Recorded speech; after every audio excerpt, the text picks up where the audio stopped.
Welcome to the Joseph Goldstein Insight Hour. This podcast is an expression of our shared interest in self-discovery. Join Joseph as he shares his deep knowledge of the path of mindfulness.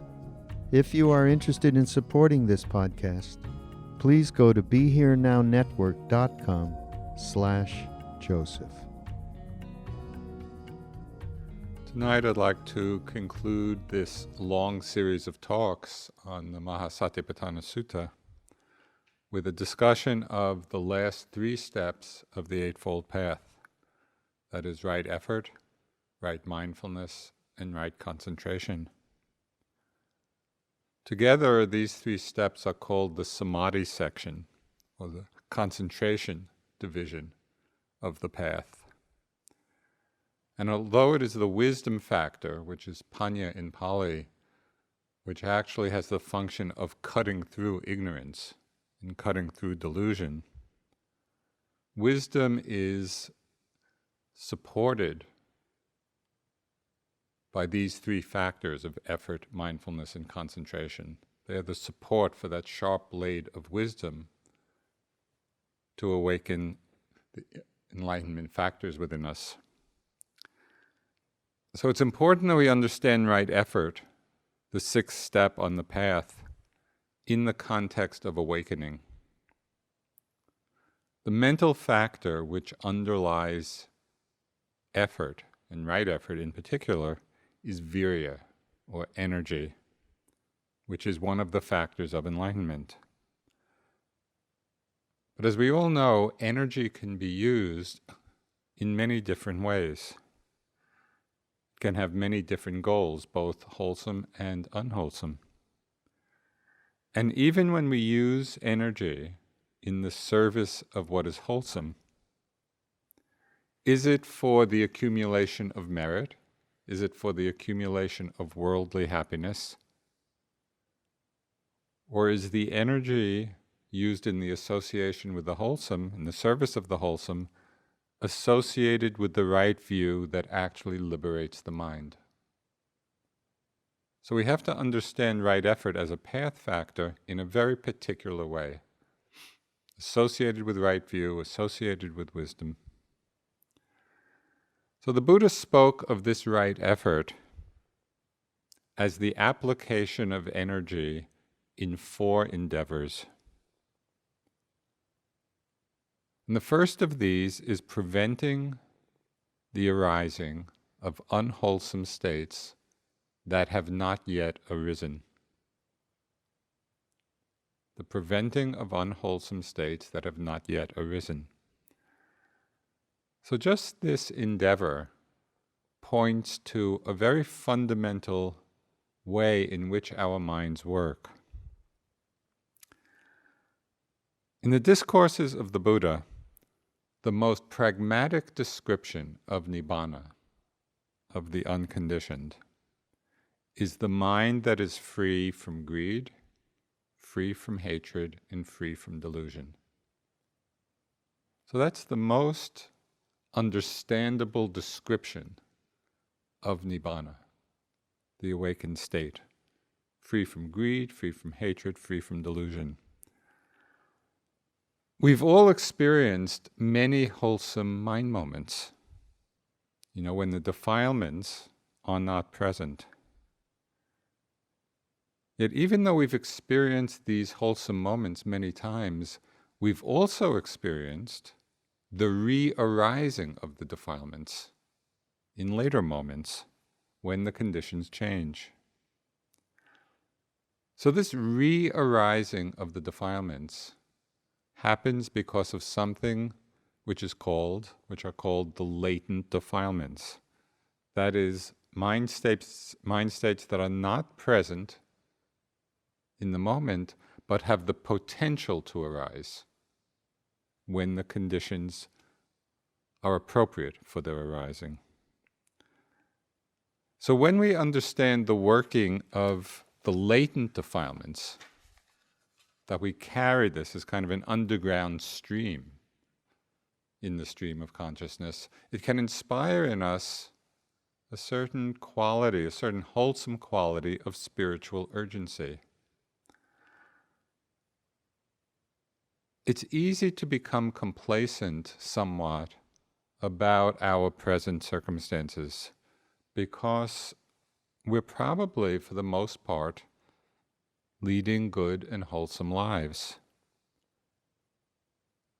But even under these favorable conditions, it's not hard to see the many moments when greed arises, when anger or aversion arises, when delusion arises. We see something beautiful and attractive and we want it. Our minds are pulled towards it. Or perhaps we see somebody doing something we don't like, and there's an immediate arising of judgment or irritation or annoyance. Or maybe we're tired and the mind simply dulls out. So this is the force of the latent defilements arising again when the conditions are right for them to arise. So the first of the four great endeavors that the Buddha spoke of as part of right effort is recognizing the enduring power of these latent defilements, understanding what gives rise to them in our experience, and making the effort to prevent them from arising and taking hold. In the Tibetan tradition, one of the most powerful meditations is something they call the four mind-changing reflections. And the first of these reflections is contemplating the preciousness of our human birth.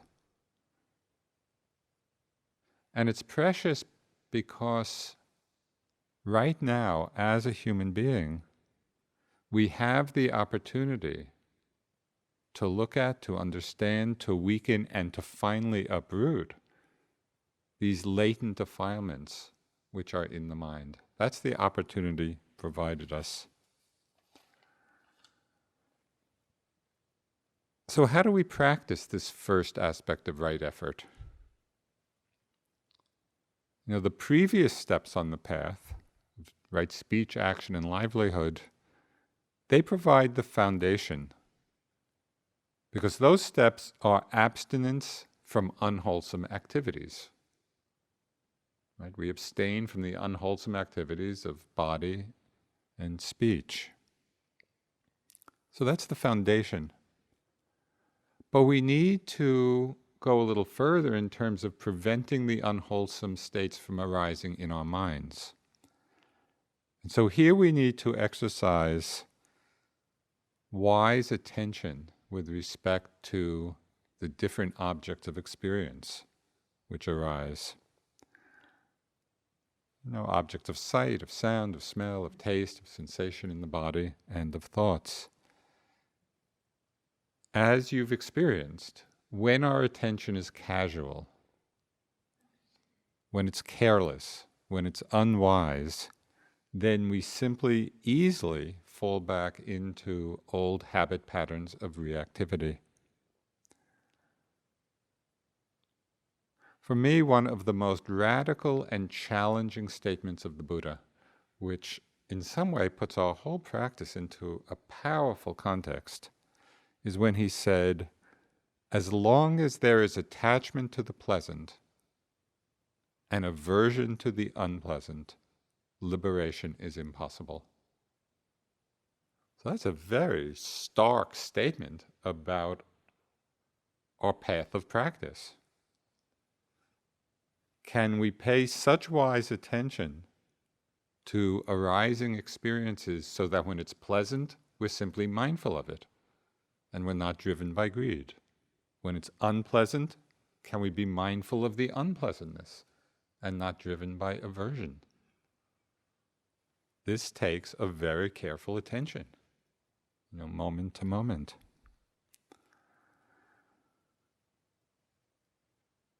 So that's the first of the great endeavors, preventing unarisen wholesome states from arising.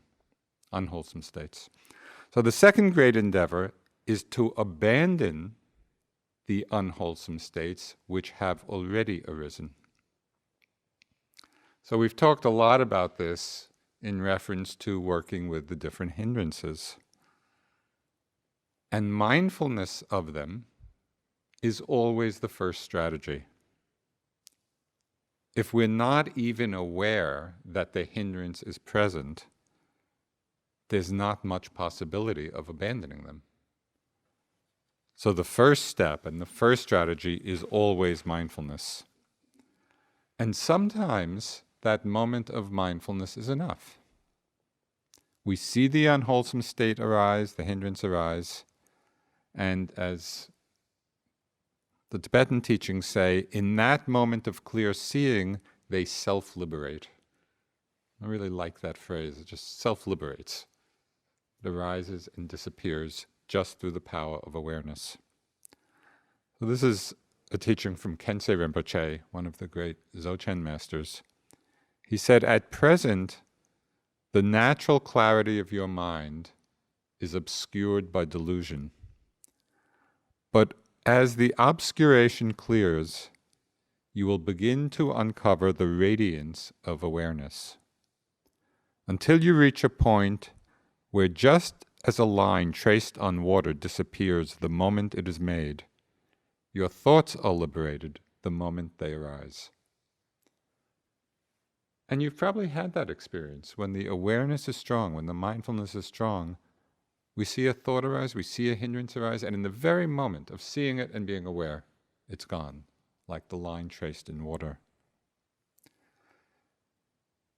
At other times, though, the hindrances may be quite tenacious, and we need additional strategies for abandoning them. Oh, in one sutta, the Buddha described 5 techniques, 5 methods for dispelling distracting or unwholesome thoughts and mind states. So the first of them is using its opposite as an antidote. So for example, if ill will is arising, we can practice metta, loving kindness, refocusing the mind on that wholesome state. Or if restlessness is present, we could refocus the mind on calming the mind and body through the breath. So we use the antidote. If envy or jealousy is present, we can redirect the mind towards mudita, towards sympathetic joy. It's understanding that we all have an inner remote, and it's possible to learn how to change the channel. When we see that an unwholesome state has arisen, this is one way of abandoning it.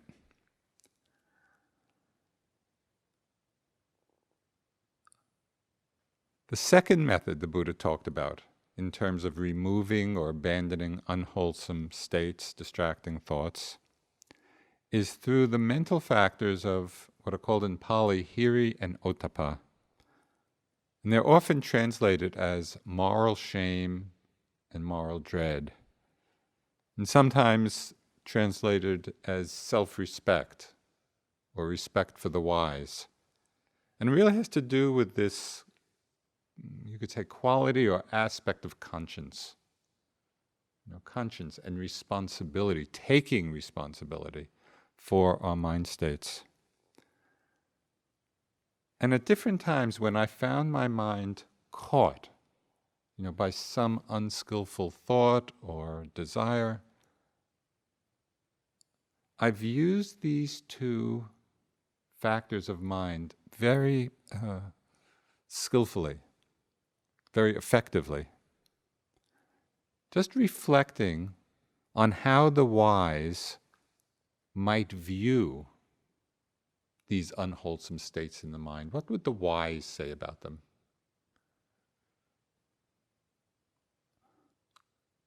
Not even the wise necessarily. Sometimes I think, what would the IMS board of directors say? It's amazing what a powerful unhooking happens just when I contemplate in that way. they're really powerful allies, hiri and ottappa, in letting go of what is unwholesome. Care is needed, though, that we do this from a place of wise understanding and not simply letting it feed into feelings of self-judgment and guilt, which could easily happen.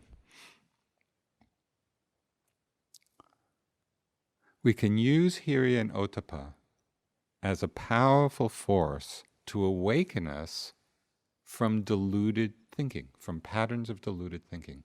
Kind of startles us into wakefulness. So the first endeavor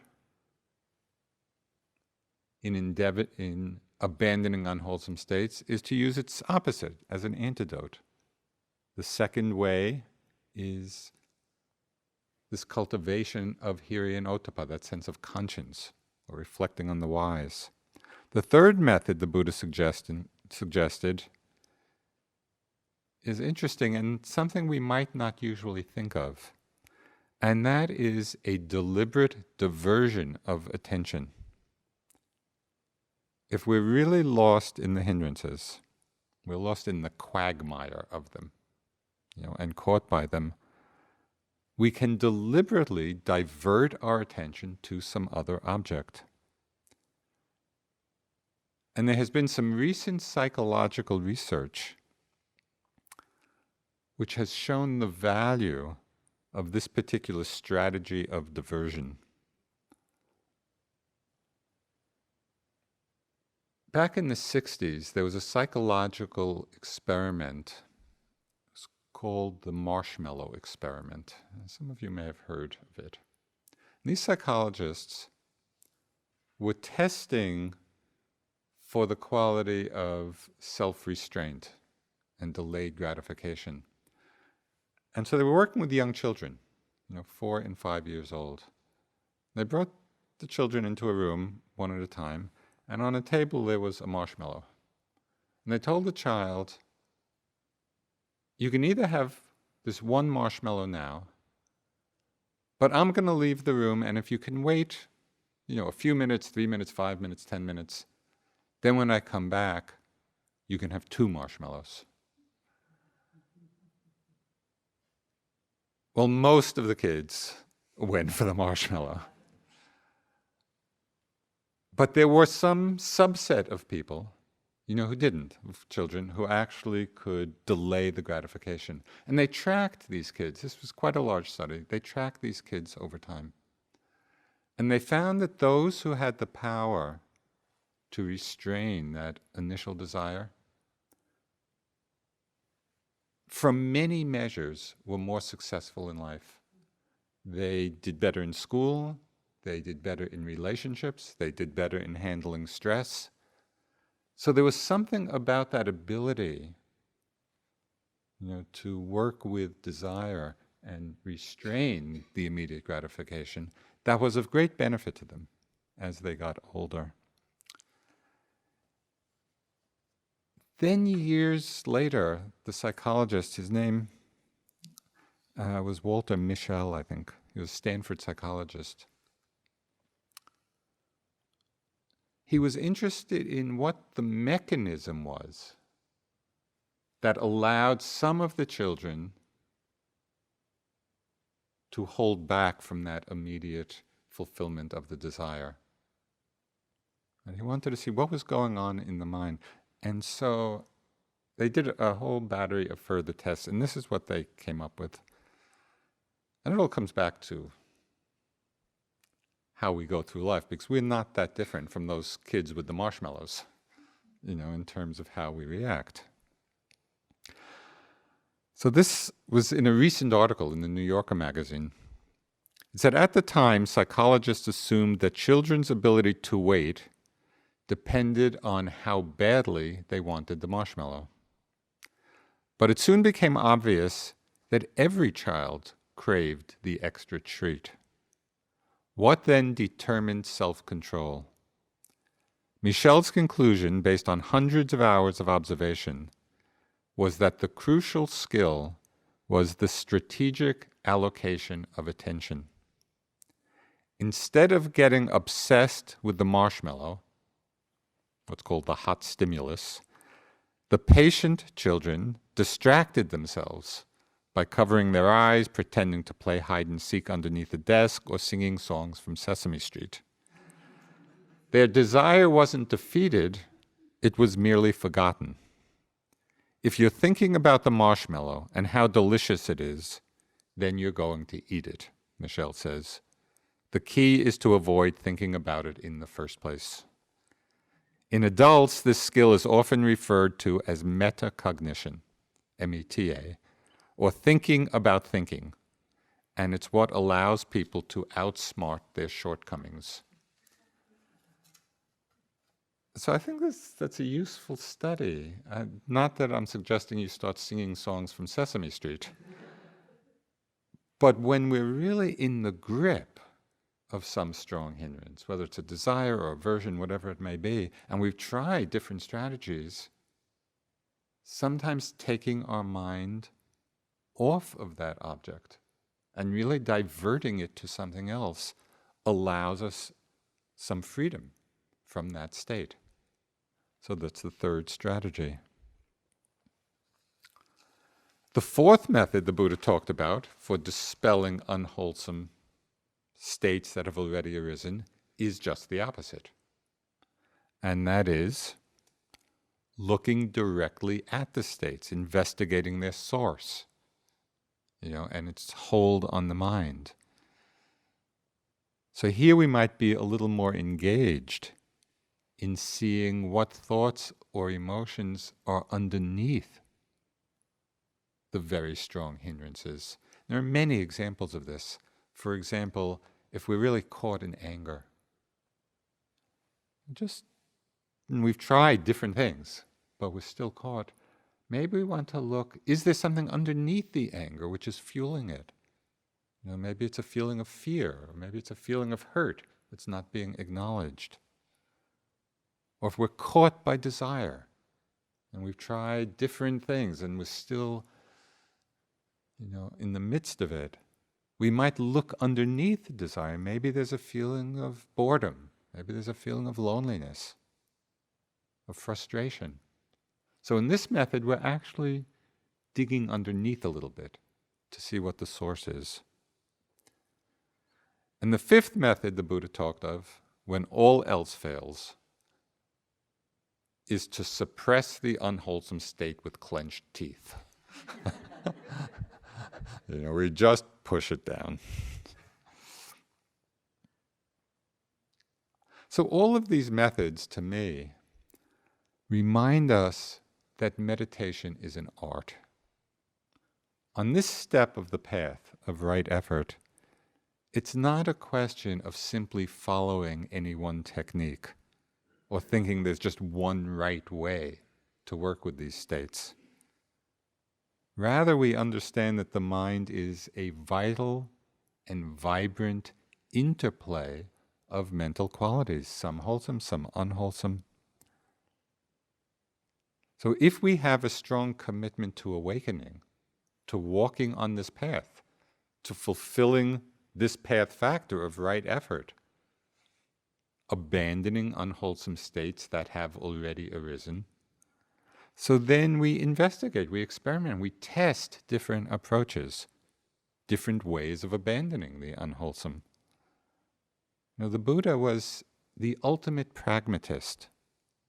The teachings are not about dogma. They're not about things we need to believe. The teachings are all about what works to free the mind.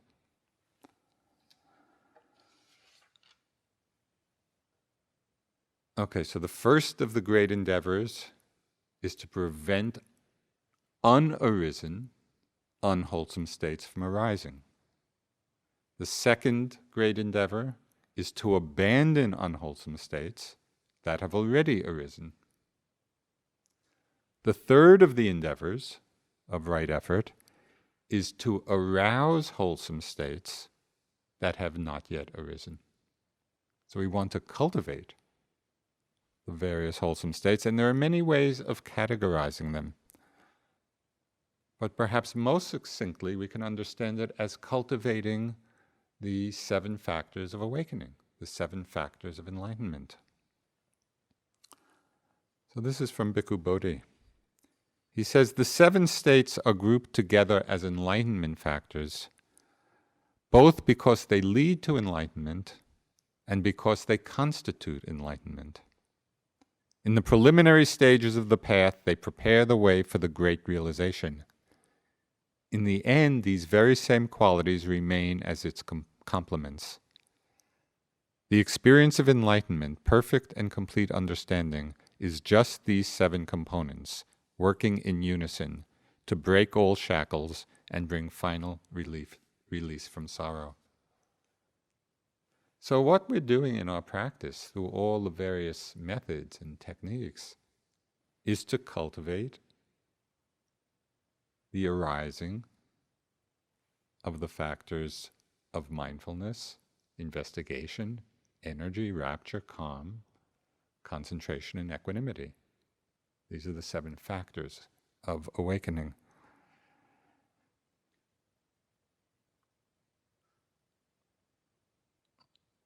We can understand all of our practice and everything we're doing as the cultivation of these qualities of mind. So we work to have those unarisen, wholesome states. We work to have them arise. And the 4th of the great endeavors is to strengthen and nurture the wholesome states which have already arisen. So this is sustaining what in the Abhidhamma the Buddha called the beautiful factors of mind. And I love that description. It doesn't even sound very Abhidhamma-like, which is pretty dry reading. But they call them, in the Abhidhamma text, the beautiful states. And when we look at them in the mind, when we look at how they're actually experienced in our minds, we see that they are beautiful. So often we tend to focus on our shortcomings and our mistakes. It's like somehow for us, this is what's highlighted. And we overlook the many wholesome states that arise throughout the day. So it's almost our habit to pass over, not to pay attention to what's wholesome in us, and just to shine the spotlight on what's unwholesome. I had a very vivid example of this tendency. It goes back years to my early time in India. This was in the late 60s. And practicing at the Burmese Vihara, and it was pretty informal in those days. It wasn't an organized retreat, it's just people went there and practiced pretty individually. Munindra was sometimes there, sometimes not, as our teacher. And I remember one time, there weren't many of us, maybe 7 or 8 Westerners staying at the Vihara at that time.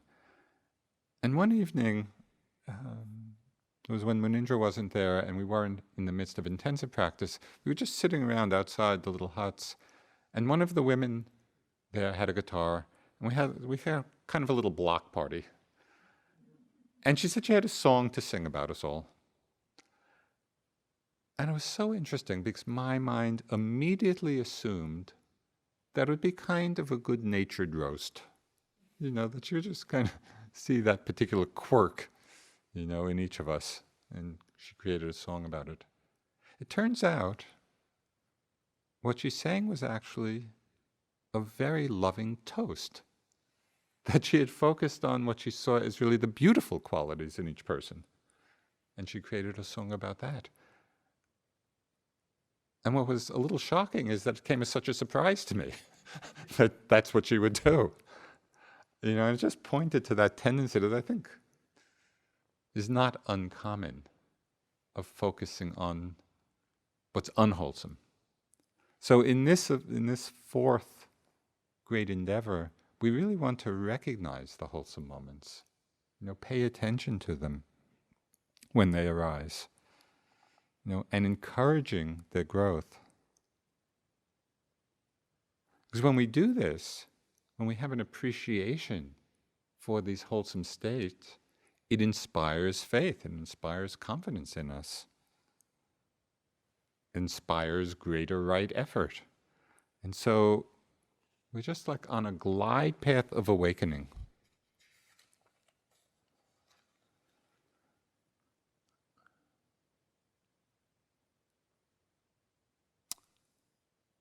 It's helpful to consider right effort, the sixth step on the path, in the context of our particular aspirations.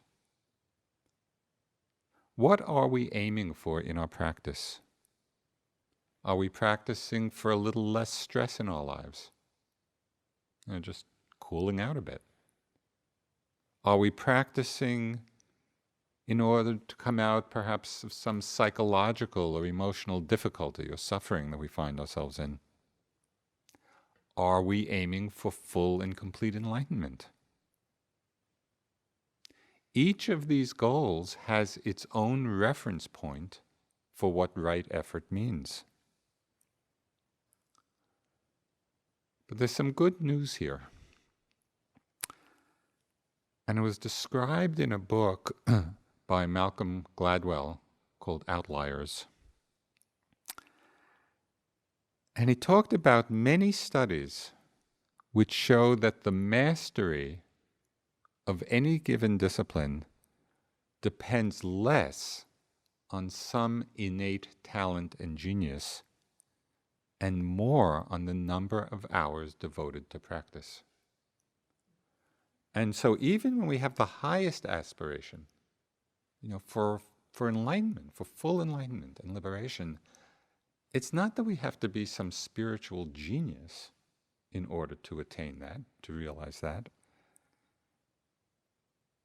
We just have to put in the time. So this is what he said. This is from his book, Outliers. The idea that excellence at performing a complex task requires a critical minimum level of practice surfaces again and again in studies of expertise. In fact, researchers have settled on what they believe is the magic number for true expertise: 10,000 hours. The emerging picture from such studies is that 10,000 hours of practice is required to achieve the level of mastery associated with being a world-class expert in anything. In study after study of composers, basketball players, fiction writers, ice skaters, concert pianists, chess players, master criminals, and what have you, this number comes up again and again. It seems that it takes the brain this long to assimilate all that it needs to know to achieve true mastery. And a like study was done also with Tibetan masters, who had put in that level of time in their practice. So they actually have done studies recently, in the realm of spiritual practice.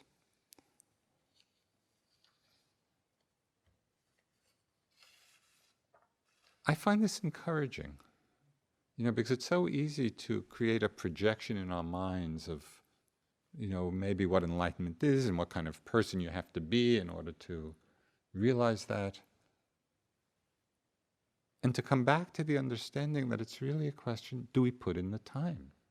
Do we put in the hours?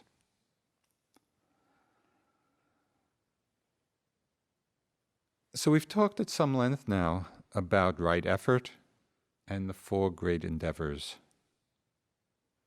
preventing the unarisen, unwholesome states from arising, abandoning the unwholesome states which have already arisen,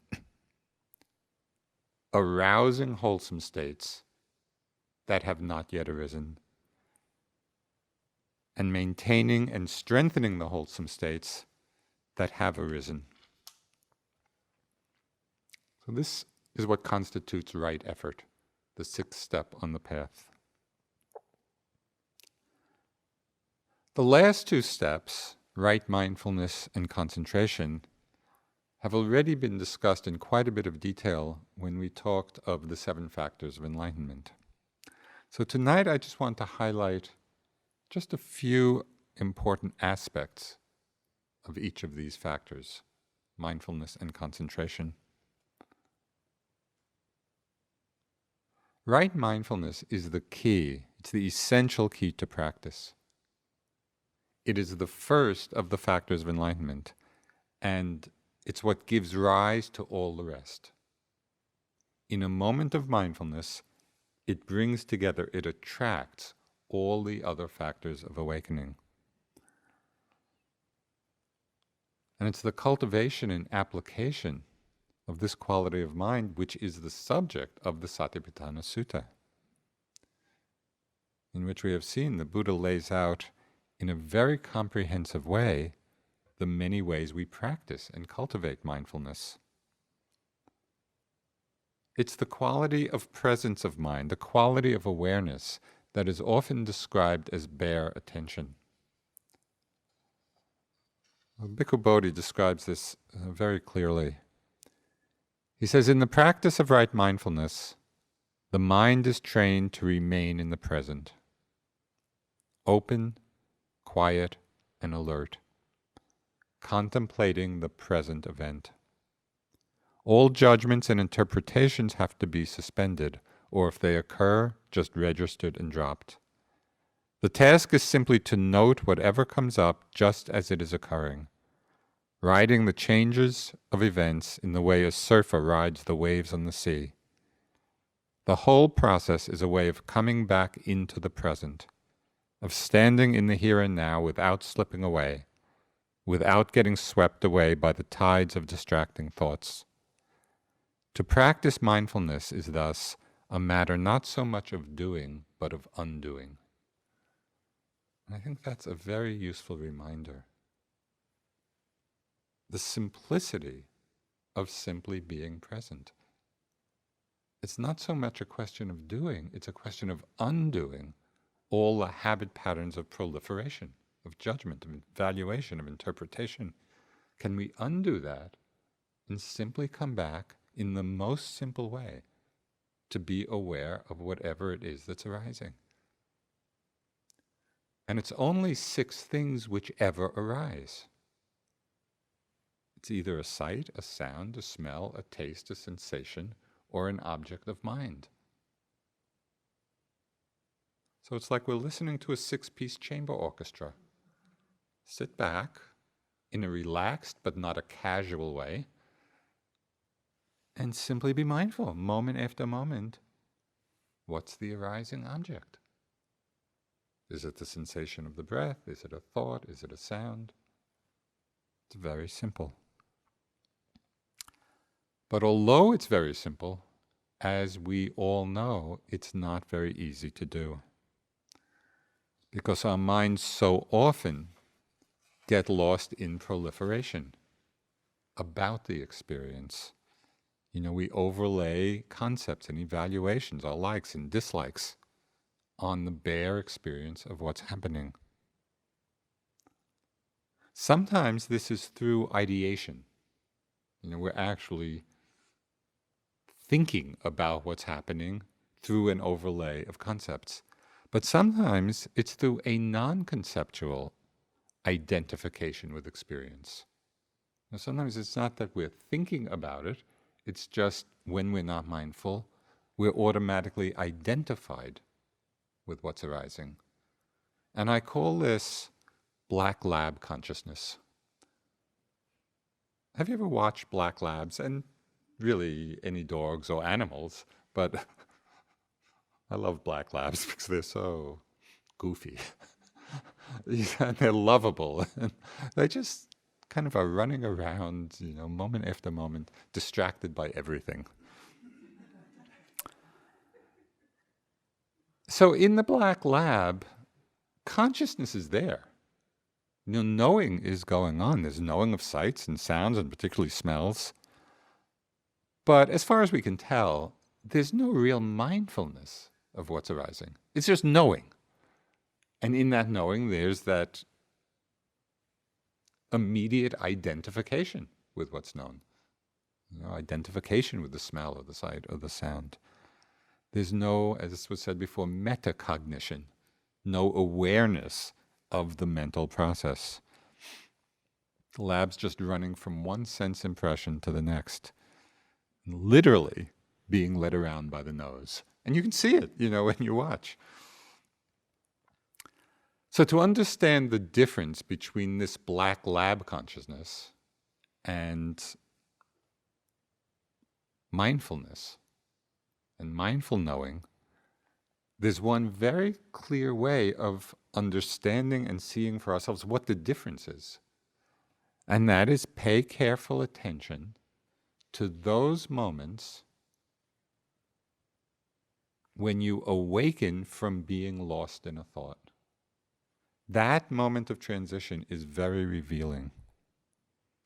We get a very clear, immediate, direct, intuitive experience of what it means to be awake, of what mindfulness means. In one moment we're lost, we're carried away on this train of thought, and in the next moment we become aware that we're thinking. What just happened? That's the moment that reveals what mindfulness is. That's the quality which we practice. It's like we wake up from the dream of our lives. And this happens many times a day. As many times as we get lost in thought, that many times do we awaken from being lost. Don't overlook that moment. Pay attention to it. Really explore and see, what is this quality of wakefulness? What is this quality of mindfulness? So through the power and continuity of mindfulness, we could say of knowing that we know, of really being aware of what's arising, we then develop the next and last step on this noble Eightfold Path, and that is right concentration.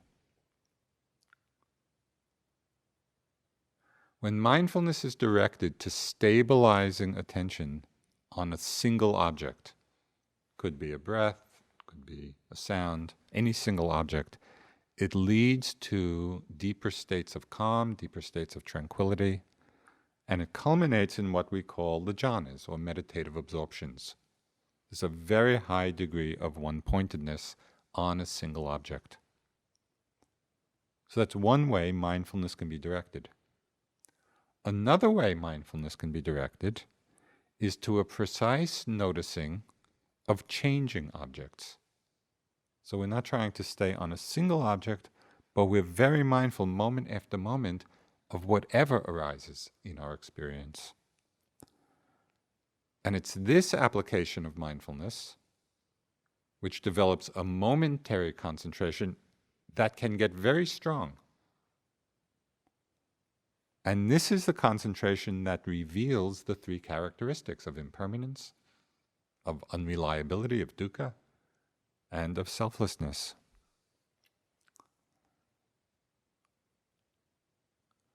The characteristic of both of these ways of practice, the characteristic of concentration in both of these ways is undistractedness.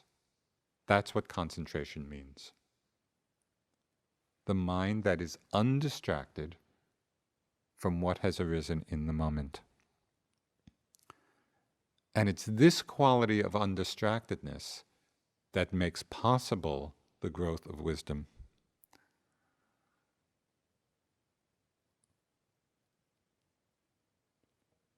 It's concentration which makes our minds pliable.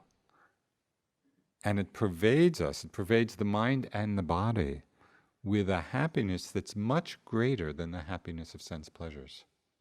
When our mind begins to settle into a concentrated state, it is very fulfilling. Without concentration, the Buddha said, our minds are like fish flapping about on dry land. And I think we've all had that experience. The Buddha was very clear about the importance of this last step on the path. He said, bhikkhus, and here, remember, often bhikkhus refers to monks or bhikkhunis, nuns, but when he uses the term in this way, bhikkhus means everyone who is practicing, everyone who is walking on the path. So the Buddha is really addressing us here. Bhikkhus, develop concentration. A bhikkhu who is concentrated understands things as they really are.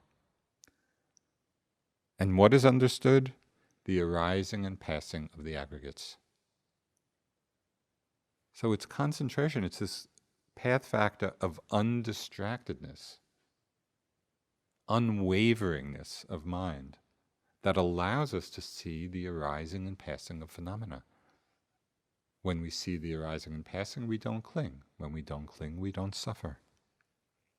And the Buddha went on. He's very strong on this point. He went on to say that dwelling without reverence and deference towards concentration leads to the decay and disappearance of the teachings. This is a very direct statement about the importance of developing some degree of concentration, of developing this ability to be undistracted. And so that's why we practice. There are many ways of developing concentration, and traditionally, 40 different objects are mentioned in some of the texts, including, among others, the breath or the Brahmaviharas. There are reflections on the Buddha, Dharma, and Sangha, which are concentration practices, 32 parts of the body, 10 colored kasinas, colored discs. There's reflections on peace. There are many ways of cultivating this undistractedness of mind. Often, we use the breath or the Brahmaviharas because they're suitable for everyone and they're convenient. The breath is always with us. This is from a wonderful book that came out in the 60s, I think. It was one of the first books about practice, called The Heart of Buddhist Meditation by Nyanaponika Thera. He wrote, this concentration of mind achieved through mindfulness of breathing, if cultivated and regularly practiced, is peaceful and sublime, an unalloyed and happy state of mind that makes unwholesome, unsalutary ideas immediately cease and vanish whenever they arise. And this is the Buddha talking to his son, Rahula. If, Rahula, mindfulness of breathing has been cultivated and regularly practiced, even the last in-breaths and out-breaths will pass consciously, not unconsciously.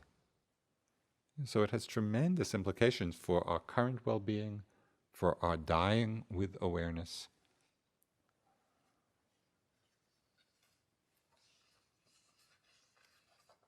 Although right concentration is the last step on this Eightfold Path, it's not the end of the path itself.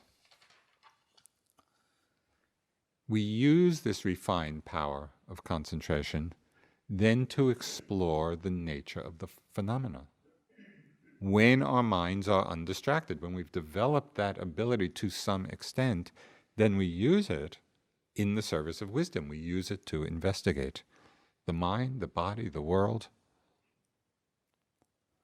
And all of this, every step on the path, and all the tools we use, all the methods we use, all have the final goal of uprooting the defilements.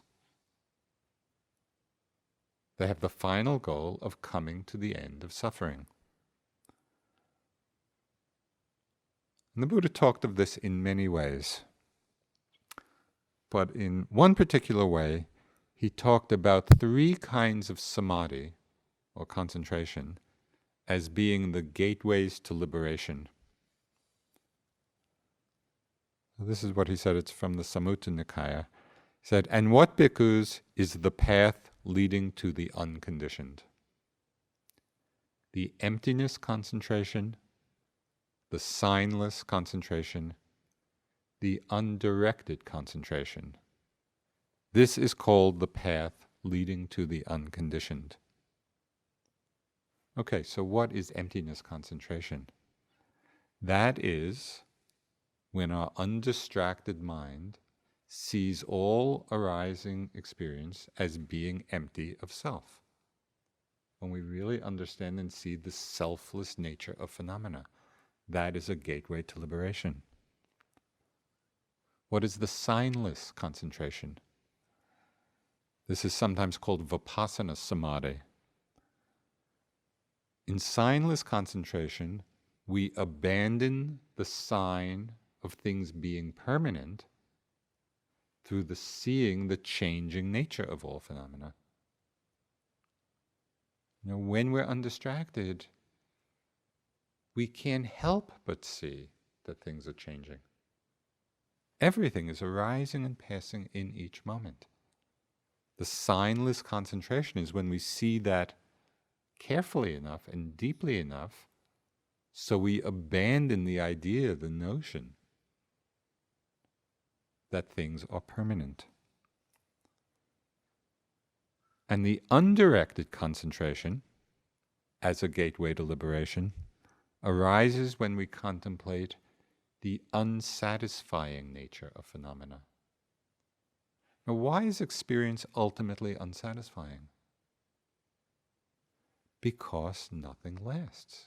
So it's not that things are not sometimes pleasant, they are sometimes pleasant. But they arise and pass. And so in conditioned phenomena, there's no hope, there's no possibility of coming to completion, of coming to rest. It's always a process of becoming, of wanting the next and the next and the next.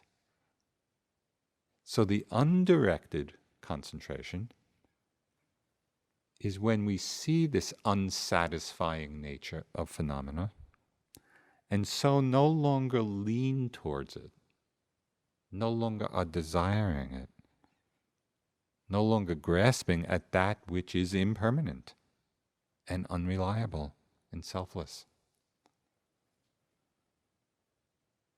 So these are the gateways to liberation, these three kinds of concentration.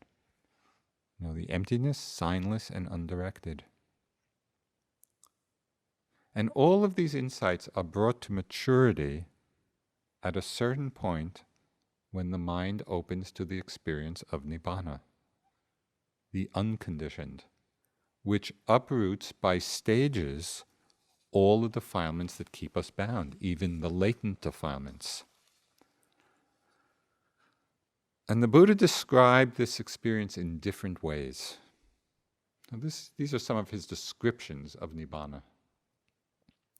The perfection of wisdom, the highest happiness, unsurpassable freedom, a state of peace, sublime and auspicious, wonderful and marvelous, an island, a shelter, and a refuge.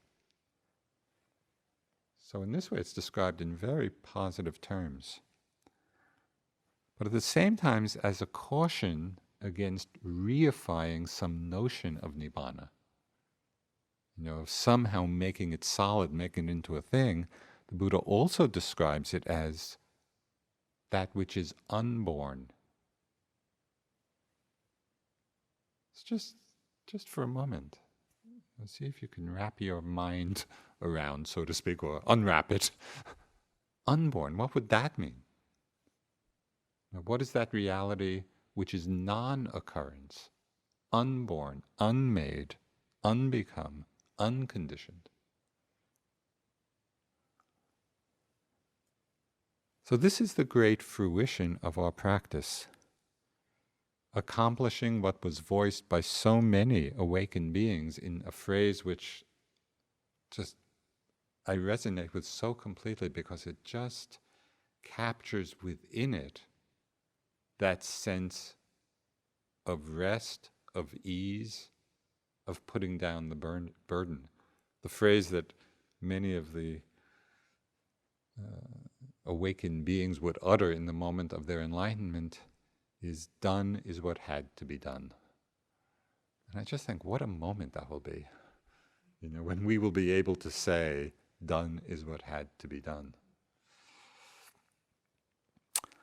So the Buddha concludes the Satipatthana Sutta with a prediction that has important implications for how we understand practice.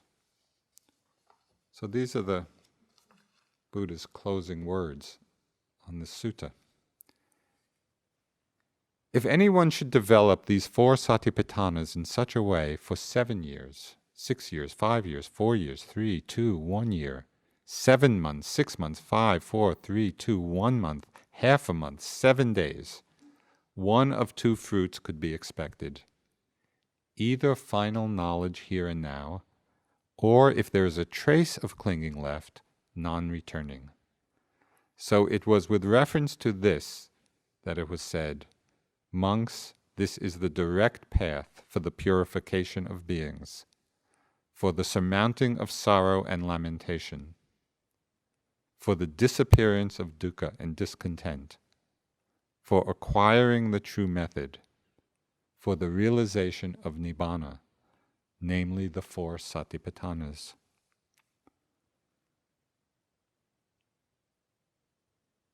So one very important implication of this direct statement is that awakening is really possible. It's something that we can all achieve because it is a potential of the mind. It's not something outside of the mind. It's a potential within us. And the Buddha is saying, if we practice in the right way, this is something that we can realize for ourselves. And even in the first few moments of genuine mindfulness, I think we've all had the experience of, if you can remember, it's really a turning point in our lives. When we realize, perhaps for the first time, that the mind can be trained. Most people don't know this about their minds. Unless we've turned in and looked and become mindful, even if it's just for a few moments, then this realization dawns. We understand. Yes, the mind can be trained. It can be understood. It can be liberated.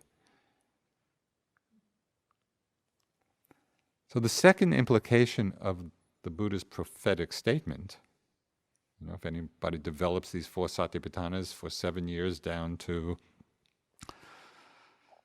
7 days, another important implication for us is that there is a variable time frame for accomplishing this. So we might think of the 7-year statement as the 10,000 hours needed for mastery. But also, given the Buddha's understanding of many lives and the development of different paramis for different people over lifetimes, perhaps we are just starting on the 10,000 hours. And perhaps we've already done 9,000. 9,999. We don't know. The time frame is variable, for all the factors of awakening to come into balance. So each one of us has different backgrounds, different conditioning.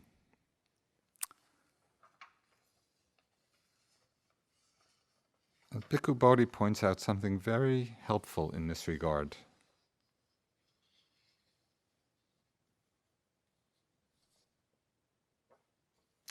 And I don't think I have it.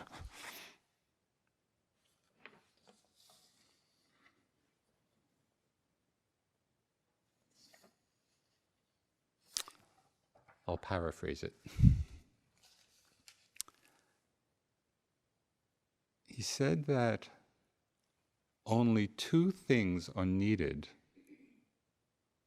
in order to bring this path to completion: to begin and to continue. And that if we do just these 2 things, the flowering of complete enlightenment, complete awakening is unavoidable. That this is the nature of the Dhamma. It's the Dhamma unfolding. we begin and we continue.